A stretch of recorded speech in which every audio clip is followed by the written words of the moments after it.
He wears a dark, long physician's robe and a leather belt. The lamp wick sputtered, casting dancing shadows across Eleanor Thorne's face, highlighting the weary lines etched around her sharp, intelligent eyes. It was well past midnight, and the air in the bedchamber hung heavy with the scent of lavender and the cloying sweetness of Master Thorne's illness. She smoothed the rumpled sheet over his chest, her touch light, practiced. Across the room, the ledger lay open on the oak desk, its columns of figures a stark reminder of the world outside this suffocating quietude. Nathaniel, her husband, stirred, a faint moan escaping his lips. His breathing was shallow, ragged, a sound that had become a constant, unwelcome companion in their home these past few days. Eleanor reached for the basin of cool water, dipping a linen cloth into it. The coolness on her fingertips was a brief, almost luxurious sensation. She wrung the cloth out and gently laid it across Nathaniel's feverish brow. He was a robust man, her Nathaniel, a merchant of considerable standing, his laugh usually booming, his stride confident. Now, he was a shadow, his skin clammy, his features drawn into a mask of pain. The plague, the word itself, was a venomous serpent, coiling around London, striking indiscriminately. It had begun as a whisper, then a distant rumble, and now it was a thunderous roar, rattling the very foundations of their city. She remembered the first drum hour, carried by a dockworker's boy, dismissed his idle gossip by Nathaniel over a hearty supper of roasted fowl. Then the closed doors, the chalked crosses on thresholds, the bells, always the bells, tolling relentlessly. Eleanor, ever the pragmatist, had stocked their larder, ensured the doors were barred, and mixed protective poultices from her grandmother's old remedies. But even her diligent efforts had proven futile against this invisible enemy. It had found its way in, creeping through the cracks of their carefully constructed defenses, insidious and unforgiving.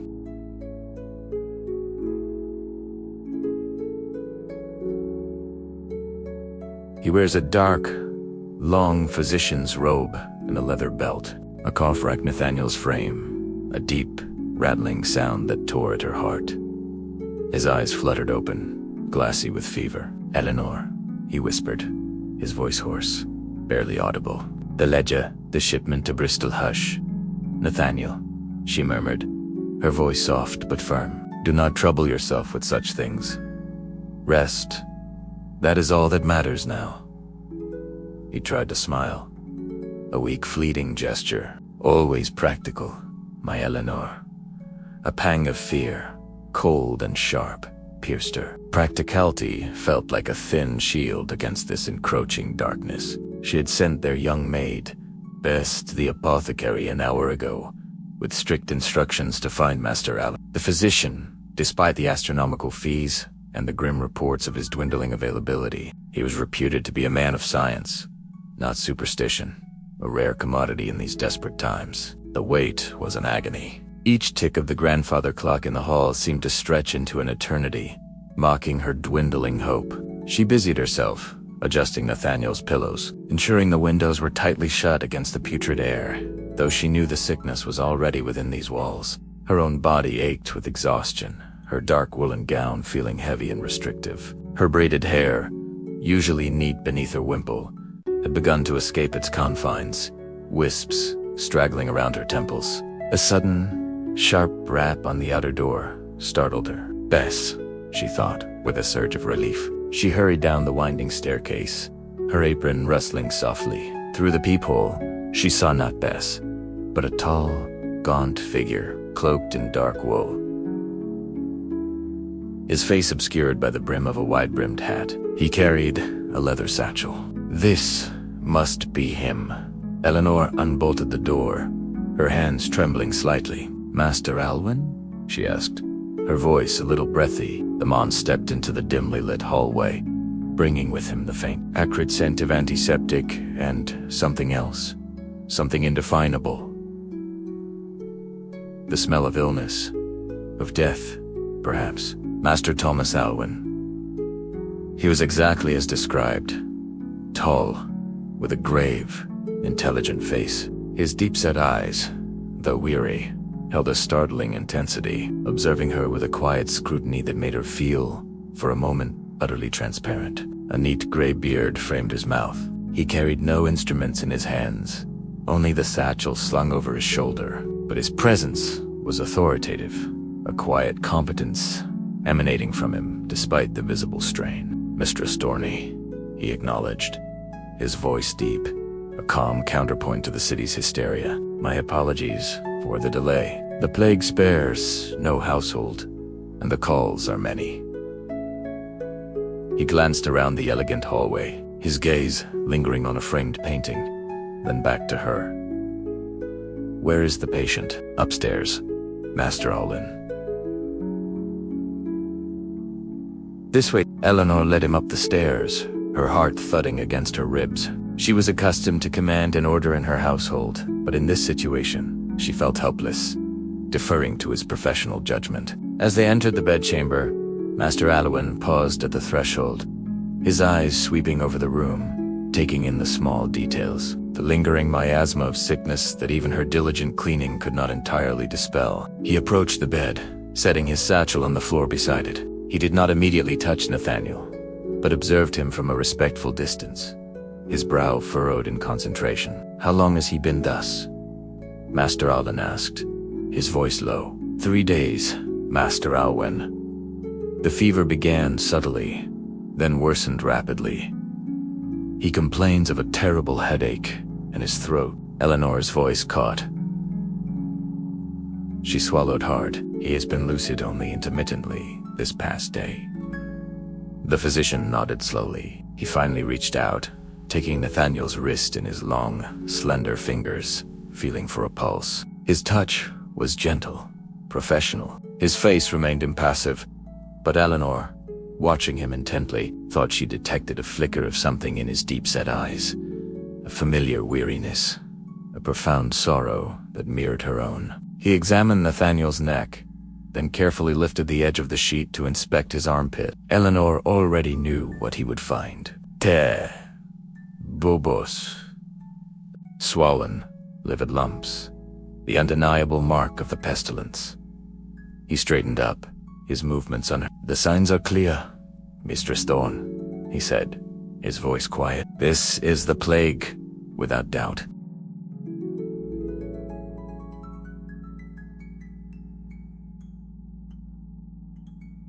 He wears a dark, long physician's robe and a leather belt. A cold dread seeped into Eleanor's bones. She had known, of course, Butokir had spoken aloud, with such stark, unequivocal certainty, felt like a fresh wound. Can you do anything, Master Alwyn?" she asked, her voice barely a whisper. Her gaze pleaded with him, searching his face for a flicker of hope. Master Alwyn looked at her, his expression unreadable. "I can offer what remedies I have, Mistress Storney. Purgatives to cleanse the humors, balms to soothe the swellings, tinctures to aid his strength, but I cannot offer a guarantee. No physician can, not against this disease." His honesty was brutal, yet strangely reassuring in its directness. There was no false promise, no charlatan's guile. He opened his satchel, revealing a neat array of small glass vials, linen bandajes, and a mortar and pestle. The air filled with the sharp scent of herbs. He selected a small, dark bottle, pouring a measure of its contents into a cup of water Eleanor provided. "This is a tonic," he explained, handing it to her. "Administer it every few hours. Keep him cool and ensure he takes sips of water. Beyond that, we can only pray and offer comfort." Eleanor took the cup, her fingers brushing his. His hand was surprisingly warm, steady. "Thank you, Master Alwyn," she said, her voice thick with emotion. He gave her a small, almost imperceptible nod. "I will return tomorrow morning. For now, try to rest yourself, Mistress Thorne. You will need your strength." He paused at the door, his gaze resting on Nathaniel for a final moment. "The night is long. Be strong." With that, he was gone, leaving Eleanor alone with the heavy silence of the room, the flickering lamp, and the dreadful certainty of her husband's fate. She watched the tonic in the cup, a bitter concoction that tasted of despair. The next morning, Master Alwyn returned. Nathaniel's condition had worsened. His breathing was more labored, his skin colder, and the buboes had grown. Eleanor had sat vigil through the night, administering the tonic, wiping his fevered brow, whispering words of love and reassurance. Even as she felt her own spirit begin to fray, she had not slept. Her eyes gritty, her limbs heavy. Master Alwyn examined Nathaniel again, his movements even more deliberate. He spent longer this time, listening to his chest with an ear pressed against the thin nightshirt, observing the subtle shifts in his breathing. When he finally straightened, his face was graver than before. "There is little more to be done, Mistress Tournay," he said, his voice soft, almost regretful. His strength falters. "Prepare yourself." The words hung in the air. A death. Eleanor felt a cold wave wash over her, numbing her from head to toe. She nodded, unable to speak, her throat tight with unshed tears. She had known. Of course, deep down, she had known from the moment she saw the first bubo. But to hear it confirmed by a man of science was to strip away the last vestige of hope. Master Alwyn looked at her, his deep-set eyes filled with a profound empathy that softened his usually stern features. "You have cared for him well, Mistress Thorne," he said, a quiet acknowledgement of her tireless vigil, more than many can say in these times. He offered her a vial of a stronger sedative for Nathaniel's comfort. "This will ease his passing. It will bring him some peace." Eleanor accepted it, her hand shaking. "Thank you, Master Alwyn." The words felt hollow, inadequate. What comfort was there in such a loss? He wears a dark, long physician's robe and a leather belt. He stayed for a short while longer, a silent, comforting presence. He did not speak much, but his quiet watchfulness was a balm. When he finally left, he did so with a simple, "My deepest sympathies." Mistress Dorna Nathaniel died that evening, just as the sun dipped below the London skyline, painting the western sky in hues of blood orange and bruised purple. Eleanor was holding his hand, his last breath a whisper against her palm. The silence that followed was immense, crushing. It was a silence deeper than any she had ever known. A void where his laughter, his strong voice, his very presence had done seben. Grief, when it came, was not a sudden torrent, but a slow, seeping cold. Eleanor performed the necessary rituals with a strange, detached calm. She closed his eyes, straightened his limbs, and laid a white cloth over his face. Her neighbor, brave souls who risked contagion, helped her arrange for the burial. A swift, somber affair in a plague pit outside the city walls. No grand procession. No eloquent eulogies. Just a silent, hurried dignity of the condemned. The days that followed were a blur of numb activity. Eleanor, true to her practical nature, immersed herself in the household's affairs. She had to. The Thorne merchant business, though profitable, required constant oversight. Her husband's ledgers, once a source of comfort and stability, now felt like a heavy burden. She found herself sitting at his desk, surrounded by the scent of old paper and dried ink, trying to make sense of the intricate web of trade routes, shipments, and debts. Each entry was a painful reminder of his life, his ambition, his absence. The city outside remained a morbid spectacle. The plague raged, unabated. Daily, Eleanor heard the mournful cry of the cart men, "Bring out your dead," followed by the creak of wheels and the hollow thud of bodies being loaded. The streets, usually bustling with life, were eerily quiet, save for the tolling bells and the occasional shriek of sorrow. She saw the chalked crosses multiply, the red ones for the infected, the white for the recovered, though the latter were few and far between. One afternoon, a week after Nathaniel's death, Eleanor ventured out for the first time. She needed supplies, and the household needed to breathe. Dressed in her darkest wool, her face hidden beneath her wimple, she walked the usually vibrant streets near Cheapside. The emptiness was startling. Shops were shuttered, their owners fled or dead.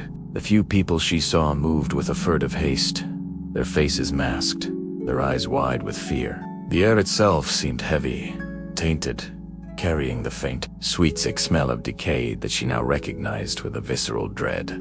"He wears a dark, long physician's robe and a leather belt, she bought what she needed from a grim-faced grocer. Her coin placed on a separate tray to avoid contact. As she turned to leave, she saw Master Alwyn. He was hurrying down the street, his dark robe billowing behind him, his satchel clutched in his hand. He looked even more gaunt, his face shadowed by exhaustion, his eyes sunken. Yet, there was still that quiet intensity, that unwavering purpose in his stride. He was heading towards one of the poorer districts, a maze of narrow, winding alleys where the plague hit hardest. Their eyes met for a brief, fleeting moment. He recognized her.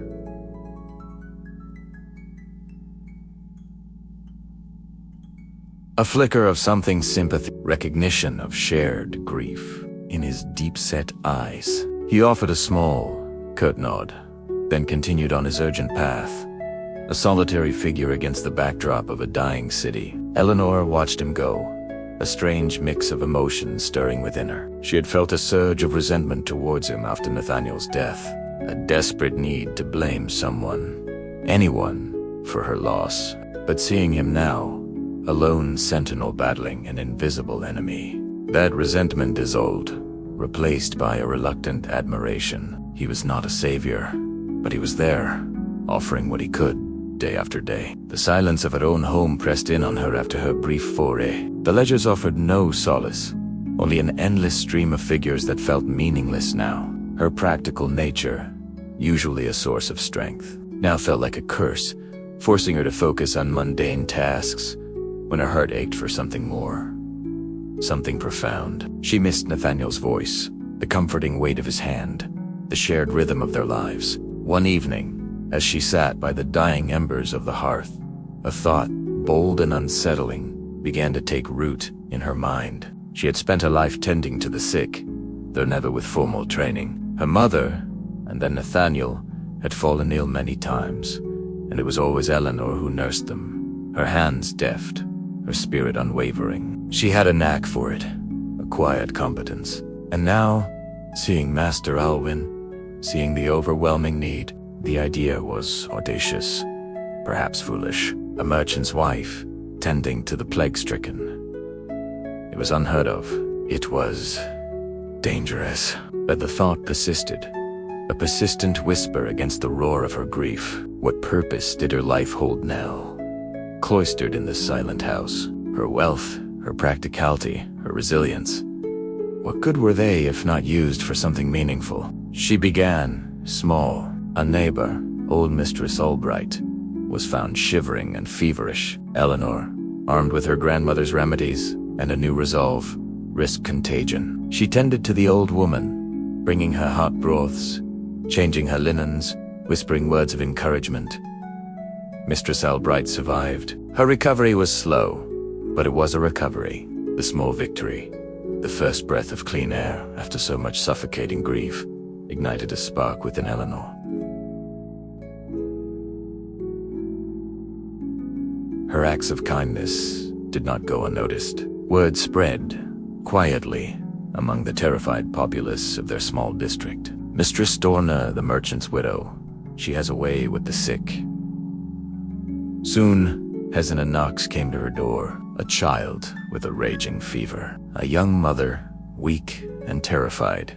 Eleanor, cautious but determined, took them in, one by one, to a small, unused room she had set aside, stripped bare and cleaned meticulously. She was not a physician, but she was a caregiver, offering comfort, cleanliness, and the simple, profound act of human connection. Her days became a blur of activity, no longer consumed by ledgers, but by the urgent, heartbreaking demands of the sick. She learned to recognize the subtle changes in fever, the different kinds of coughs, the exact moment a patient's eyes became too dull, too distant. She used her practical skills to organize, to manage the meager supplies, to keep meticulous notes on who needed what. She found a grim purpose in it, a way to channel her grief into something tangible, something that mattered. One afternoon, as she was boiling a pot of herbs, a knock came again. This time, it was Bess,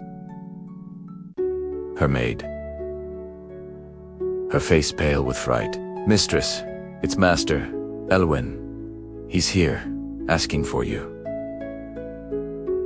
Eleanor's heart gave a jolt. She wiped her hands on her apron and went to the front door. Master Alwyn stood on her stoop, looking even more fatigued than before. His dark robe was stained, his beard a little disheveled. He carried his satchel, but his hands were empty. His eyes, however, still held that piercing intelligence. "Mistress Dorn," he said, his voice quiet, "I have heard tell of your charitable work, your kindness to the afflicted." He paused, and for a moment, Eleanor braced herself for a reprimand, for a lecture on the dangers she was courting. "Instead," he continued, "the city is overwhelmed. The sick lie in their homes, abandoned, or are left to die in the streets. There are too few hands to tend to them, too few brave enough to try." Eleanor waited, her gaze steady. "I have come to ask for your assistance," Master Alwyn finally said, his voice tinged with a reluctant humility. "I am establishing a temporary infirmary in the old Guildhall, a place where the sick can be tended to, away from the spread of contagion in their own homes. We are desperate for help, for those with a strong constitution and a compassionate heart." He looked at her directly. "And a practical mind, Mistress Tournay. I have heard you possess such qualities." Eleanor was stunned. For a physician, a man of science and standing, to ask for her asterisk help, a mere merchant's widow, was an extraordinary gesture.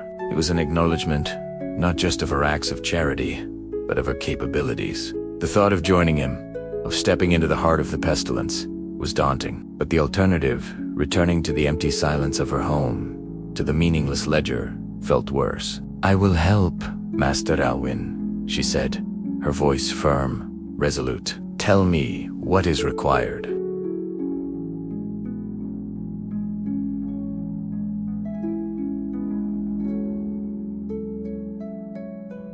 A flicker of something akin to relief, or perhaps gratitude, crossed his grave face. "Thank you, Mistress Thorne. Truly.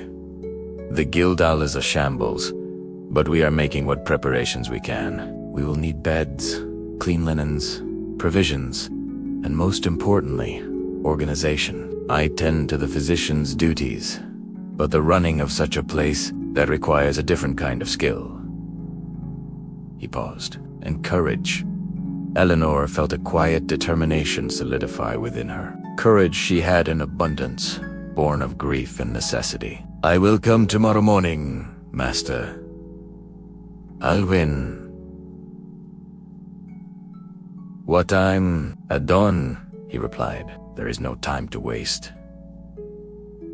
The next morning, before the sun had fully risen, Eleanor made her way through the still dark streets, her practical cloak drawn tightly around her. The Guildhall, usually a grand and imposing structure, now looked grim and forlorn. The great doors, usually bustling with city officials, were open, revealing a cavernous interior. Inside, the scene was one of controlled chaos. A handful of weary-looking men, gravediggers pressed into service as porters, perhaps moved about, laying out straw pallets on the vast stone floor. A few apprentices, pale and visibly frightened, struggled to light braziers, their faces smudged with soot. The air was cold, damp, and smelled of dust, stale air, and a faint, underlying hint of fear. Master Alwyn was already there, his dark robe now looking even more worn, his face etched with exhaustion. He was speaking quietly to a burly man in a leather apron, gesturing towards a pile of rough blankets. When he saw Eleanor, he inclined his head. "Mistress Thorne," he said, his voice quiet but steady. "Welcome. The task is great, as you can see." Eleanor looked around, assessing the situation with her merchant's eye. It was far more daunting than she had imagined, but she also saw the potential, the raw need. "It is," she agreed. "Where would you have me begin, Master Alwyn?" He gestured towards a stack of ledgers that sat on a makeshift table. "We need to register the patients, track our supplies. Organisath, incoming sick. The chaos renders our efforts almost useless." Eleanor nodded. This was familiar territory.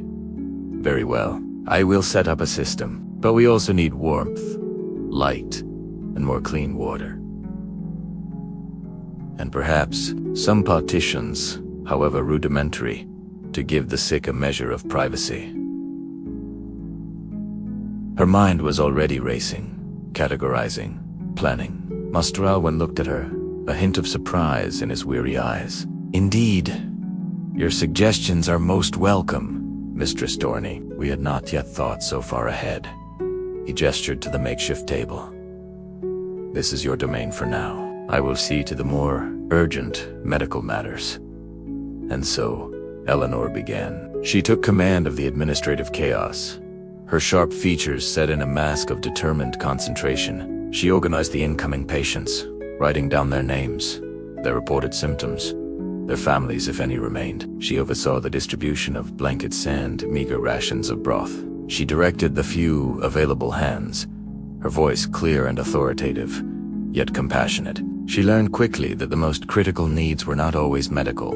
It was the simple act of a clean sheet, a warm drink, a moment of quiet, human reassurance. It was the careful tending to the living, while the dead were removed with grim efficiency. She saw the fear in the eyes of the patients, the desperation of their families, and she met it with a steady gaze and a calming presence. Master Alwyn, meanwhile, moved through the makeshift wards like a dark angel, his deep-set eyes missing nothing. He would examine the sick, prescribe what remedies he had, often spending long moments by a patient's side, simply observing, listening. Eleanor watched him, learning to read the subtle changes in his expression. The slight tightening of his jaw when a patient took a turn for the worse. The quiet, almost imperceptible sigh when he found a flicker of improvement. He was a man burdened by immense responsibility, but he carried it with an unwavering sense of duty. Their interactions were professional, respectful, often brief. "Mistress Dorney,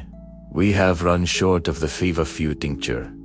Master Alwyn, a new patient has arrived, a child barely 5 years old." But slowly, a deeper understanding began to form between them. They were two poles of the same desperate effort, the pragmatic organizer and the compassionate healer, each recognizing the indispensable role of the other. One particularly grim afternoon, a cart brought in a family, all of them severely ill. The mother and 2 children were feverish and weak. The father, a burly baker, was already slipping into unconsciousness, his buboes a horrifying purple. Eleanor quickly directed the porters, found what few clean pallets remained, and began the arduous task of registering them. Master Alwyn was there, his face tight with concern. He moved from one family member to another, his expression growing more somber with each examination. He spent a long time with the baker, his ear pressed to his chest, his fingers on his pulse. When he straightened, he looked at Eleanor, and for the first time, she saw a raw vulnerability in his eyes. "There is nothing for him," he said, his voice barely above a whisper. "He will not last the hour." Eleanor felt a wave of despair wash over her. She had seen so much death already, but each new loss was a fresh cut. She looked at the feverish mother, clinging to her children, her eyes wide with terror. How could she Master Alwyn seemed to read her thoughts. He knelt beside the mother, his tall frame awkward on the cold stone floor. He spoke to her in a low, gentle voice, explaining in simple, direct terms that her husband was fading. He offered what comfort he could, not as a physician, but as a fellow human being. Eleanor watched him, a lump forming in her throat. She had seen his scientific detachment, his clinical precision, but here, now, she saw the profound compassion that lay beneath his grave exterior. Later that evening, after the baker had passed and his body was carried away and the wife and children had been given what little solace could be found, Eleanor found Master Alwyn slumped against a stone pillar, his head bowed, his hands clasped. He looked utterly defeated.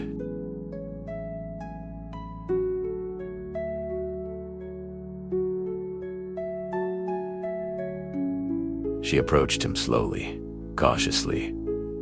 "Master Alwyn?" He looked up, his deep-set eyes hollow. "Summony, Mistress Thorne," he murmured, his voice hoarse. "So many. And our efforts seem so small, so futile." Eleanor sat beside him on the cold floor, an unspoken understanding passing between them. "They are not futile, Master Alwyn," she said, her voice soft but firm.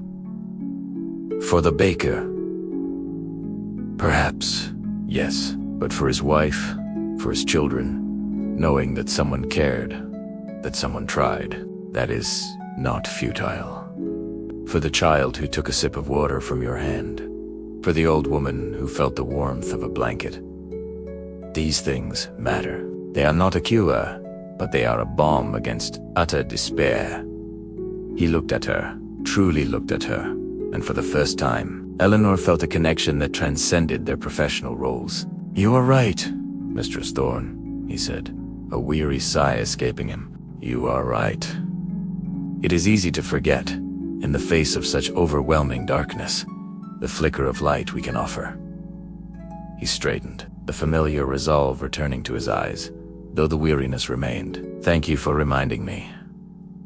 Their shared moment in the quiet, dim guild, surrounded by the moans of the sick and the heavy silence of the dead, solidified their bond. From that day forward, their professional collaboration deepened into a profound mutual respect. A quiet camaraderie forged in the crucible of shared suffering. The days blurred into weeks.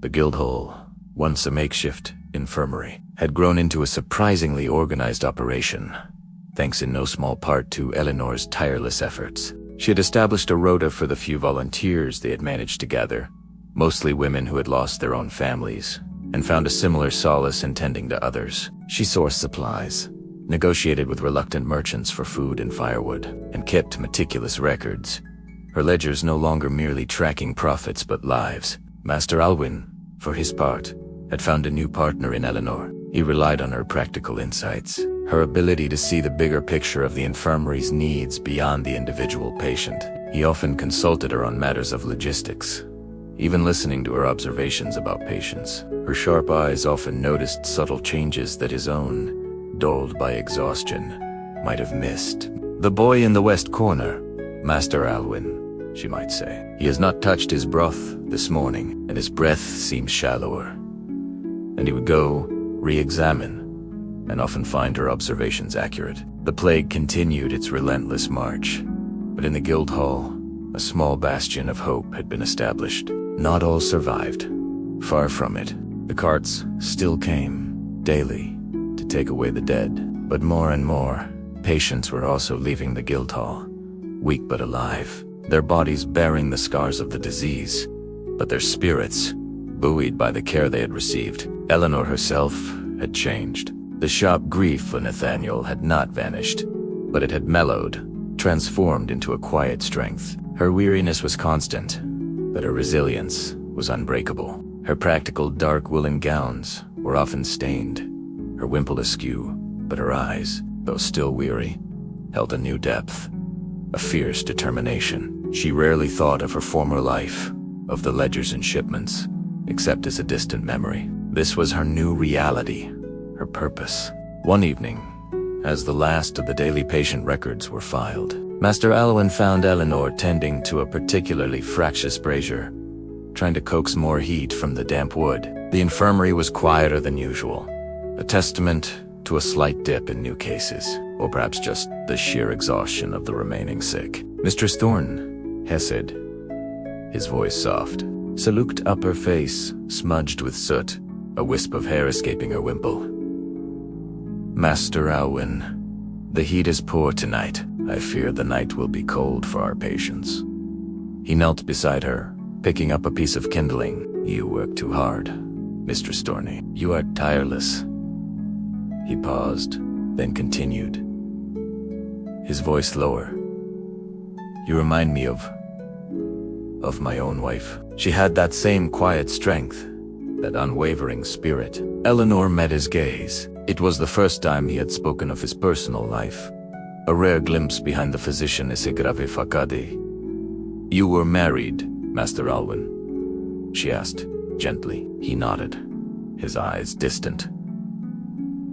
"Many years ago, she passed on during the flux, a long illness. Before this pestilence, she would have admired your resolve." He gave a small, sad smile. "She was a gentle woman, but her spirit was as sturdy as any oak, much like yours, Mistress Dornay.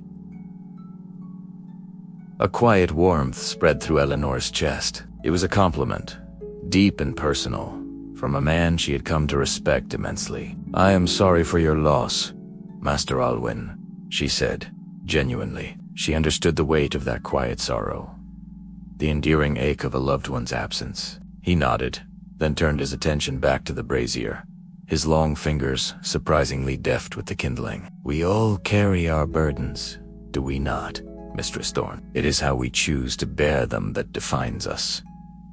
He looked at her again. "You chose to turn your grief into service. That is a rare and noble path."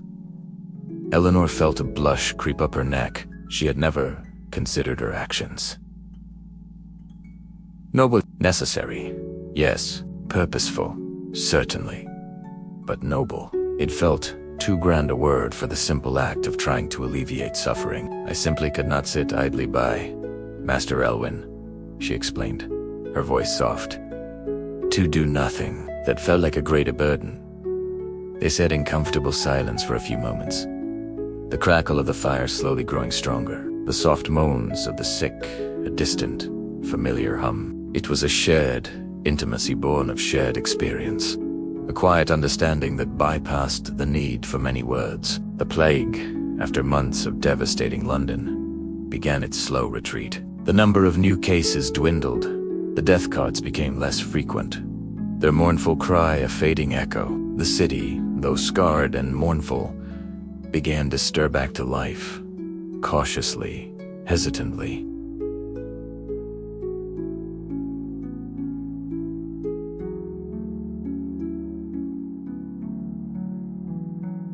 The Guildhall Infirmary, once a desperate emergency measure, slowly began to empty. The few remaining patients, weak but recovering, were sent home to their families, often with Eleanor's careful instructions for continued care and a small packet of nourishing food she had managed to procure. One cool autumn morning, several months after Eleanor had first walked through its grim doors, the Guildhall stood almost empty. Only a handful of the longest-suffering patients remained, and they too were nearing full recovery. Eleanor stood in the vast hall, now stripped of most of its pallets, feeling a strange mix of relief and melancholy.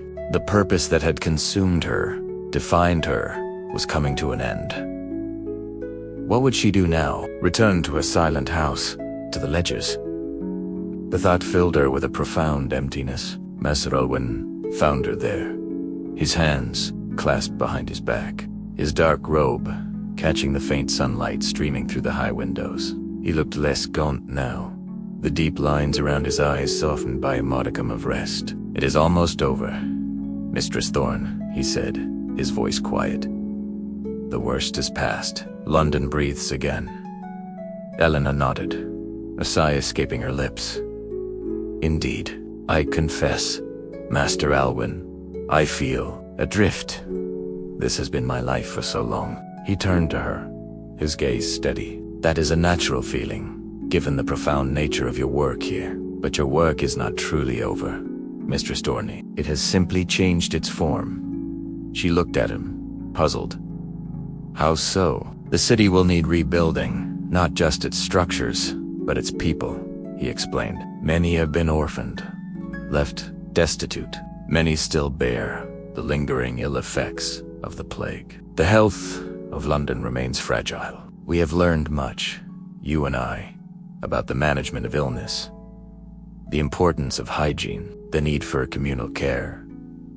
He paused, then continued, his voice taking on a thoughtful tone. "I intend to establish a more permanent place of healing, a true hospital, where the poor and the vulnerable can receive care, not just in times of pestilence, but always. It is an ambitious undertaking, one that will require support, funding, and most of all, dedicated individuals." He looked at her directly. "I believe you possess precisely the skills and the heart required to manage such an establishment, Mistress Stern. The organization, the procurement, the care of the patients. You have proven yourself beyond measure here." Eleanor's heart gave a jolt. "A hospital? A permanent institution of care? It was a monumental vision, one that stirred something deep within her. It was a continuation of her purpose, a new path forward that built upon the crucible of her grief and her newfound strength. Master Alwyn, she began, her voice filled with a mixture of surprise and burgeoning hope. Are you truly suggesting that I manage such a place? I am, he confirmed, a rare, small smile gracing his lips. It is a daunting task, and one that will require immense dedication. But I have seen your capabilities. I have seen your spirit. I have seen how you transformed this chaos into order, how you brought comfort where there was despair. You are not merely a merchant's widow, Mistress Thorne. You are a leader, a caregiver, a pillar of strength. Eleanor was overwhelmed. The offer was an affirmation of everything she had endured, everything she had become. It was a testament to the journey she had unknowingly embarked upon the day Nathaniel had fallen ill. It was a chance to rebuild, not just London, but herself. I would be honored, Master Elwyn, she said, her voice trembling slightly. It would be my profound privilege. He extended a hand to her, not in a formal shake, but in a gesture of profound respect and partnership. Then, let us begin, Mistress Dorner. London has suffered greatly, but from its ashes, we shall build something enduring. Together.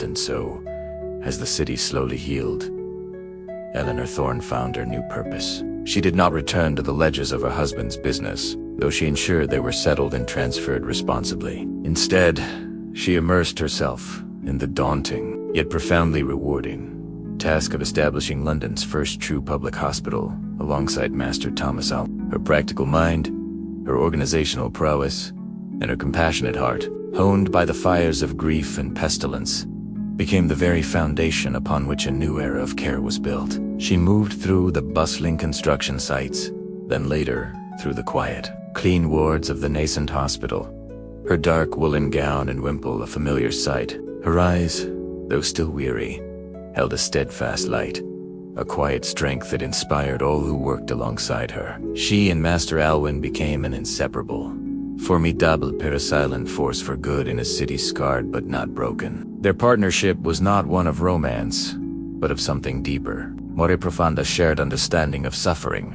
a mutual dedication to healing, and a quiet, abiding respect forged in the darkest days of London's history. The journey had been arduous, marked by immense loss and unimaginable sorrow, but from the ashes of her personal grief and the devastation of the plague, Eleanor Thorne had not only found a new purpose, but had also helped to forge a legacy of care that would benefit generations to come. Her resilience, her quiet determination, had not just seen her through, but it allowed her to bloom into an unexpected, powerful force of change, forever bound to the grave. Intelligent physician who had seen her strength when she herself had only seen a merchant's widow.